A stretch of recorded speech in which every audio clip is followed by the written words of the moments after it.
Samsung S24 Ultra versus iPhone 15 Pro Max versus Vivo X100 Proയുടെ 100x zoom test. ദാ കാണുന്ന ബിൽഡിങ്ങിന്റെ sign ബോർഡിലേക്കാണ് നമ്മൾ zoom in ചെയ്യാൻ പോകുന്നത്. 3 ഫോൺസിന്റെയും നോർമൽ 1x ഫോട്ടോസിൽ നല്ല ഡീറ്റെയിൽസ് ഉണ്ട്. ഐഫോണിന്റെ കളേഴ്സ് ആണ് ഏറ്റവും നാച്ചുറൽ. അതിനുശേഷം സാംസങ് വിവോയുടെ ഫോട്ടോയിൽ അത്യാവശ്യം കളർ ബൂസ്റ്റിംഗ് ഒക്കെ ചെയ്തിട്ടുണ്ട്. 2x ക്യാമറ ഇല്ലാത്തതുകൊണ്ട് 3 ഫോൺസിലും ക്രോപ്പ് ഫോട്ടോസ് ആണ് വരുന്നത്. X100 Proയുടെ ഫോട്ടോസിലാണ് കൂടുതൽ നാച്ചുറൽ ഡീറ്റെയിൽസ് ഉള്ളത്. S24 Ultra'യിൽ മാത്രമേ 3x ടെലിഫോട്ടോ ക്യാമറ ഉള്ളൂ. അതുകൊണ്ട് തന്നെ ഏറ്റവും നല്ല ഡീറ്റെയിൽസ് ക്യാപ്ചർ ചെയ്യുന്നത് സാംസങ് ആണ്. X100 Proയിൽ 4.3x ലെൻസ് ആണ്, ബാക്കി രണ്ടിലും 5x ലെൻസ് ഉണ്ട്. വിവോയുടെ ഫോട്ടോ നല്ല കോൺട്രാസ്റ്റി ആണ്, പിന്നെ കളേഴ്സും അത്യാവശ്യം ബൂസ്റ്റ് ചെയ്തിട്ടുണ്ട്. സാംസങ്ങിലും ഐഫോണിലും നല്ല നാച്ചുറൽ ഡീറ്റെയിൽസ് ആണ് വരുന്നത്.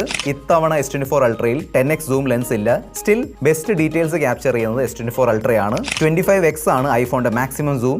സാംസങ്ങിന്റെ ഫോട്ടോ ആണ് ബെസ്റ്റ്. 30x ആണെങ്കിലും ആൻഡ് ഫൈനലി 100x ആണെങ്കിലും S24 Ultra'യിലാണ് ബെസ്റ്റ് ഫോട്ടോസ് കിട്ടുന്നത്. ഇത്തവണയും സൂം കിങ് S24 Ultra ആണ്.